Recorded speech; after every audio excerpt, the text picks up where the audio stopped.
Hi everyone. So in this video, I'm just going to be walking you through some of the basics of using iMovie. iMovie is accessible and very user-friendly, and if you're willing to invest just a little bit of time into learning its functions, it's going to have a huge payoff in terms of giving you all the tools you need to know to elevate your videos to make them tighter, more interesting, and more compelling for your students. What I'll be covering is loading it into iMovie, and then how to edit on a simple level, how to add titles, how to add text to the screen, and finally how to add images in.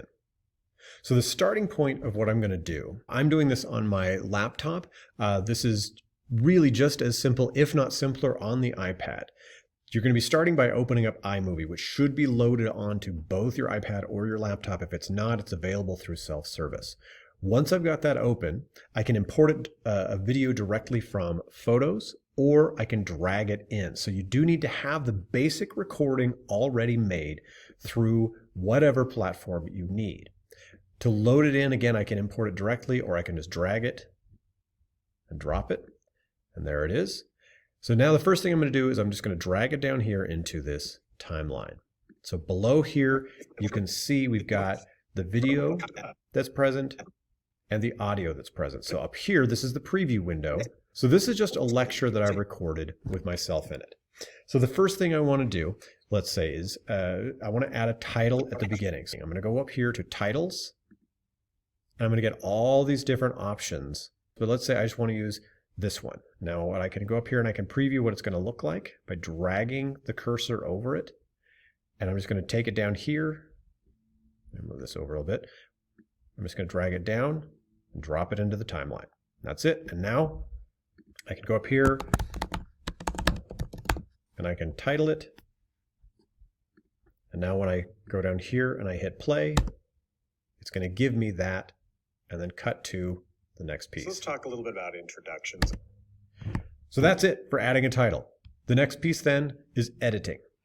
Now for editing, you can see right here, this changes how closely I can see the timeline. This is going to be exactly the same on the iPad as it is on the laptop, except here, of course, I'm using the trackpad. On the iPad, you're tapping directly onto it. I'm going to go where I want to make an edit. Let's say right in here, I lose track of what I'm saying. I'm going to click on it.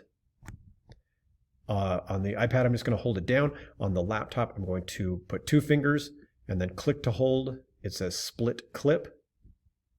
I've now cut it into two, and I want to cut all the way to here. I'm going to do the same thing again, split clip. Now you see it's highlighted in yellow. If I just hit delete, it's gone. If you know you're going to be editing, just a suggestion. If you mess up, pause, then restart at a good transition point. It's going to make it a lot easier for editing later. So moving into the third piece then, see what I just did? I messed up, so I paused. And you'll notice I had a little jump because I changed, because I'm doing it again. But let's say I want text on my screen. So I'm announcing that we're moving into the third part, which is adding text to the screen. And I want it to look snazzy like that. I'm going to use the titles again, but instead of putting them at the beginning, I'm going to drag them on top of what I'm doing. So whatever I put up here, it's going to go right there. And then I'm just going to type into it. I can change it. Let me move my window. I can change this in, I can make the font different, or a different size or a different font. I can change the color. I hit play to preview what it's going to look like, and it comes fading in. The starting point there. Is I'm going to be focusing a lot. All right, so then the last piece I wanted to cover is adding images. And this can be a nice way to break up if it's just you lecturing. There'll be images that sort of float across the screen, that Ken Burns style. This is also extremely simple. Now I'm going to go back to my media, and I've downloaded a couple of images that I want. Maybe it's charts. Maybe it's an image that goes along with what I'm saying. It's just something to break up the visual field. This, along with adding text to the series as you go, is a really good way to keep students re-engaged and give them signposts as you go along as to what's happening. I'm just going to drag it in. So let's say at this point, I'm talking about something to do with this data, and I want them to see the pie chart in this case. I'm just going to drag it down, and there it is.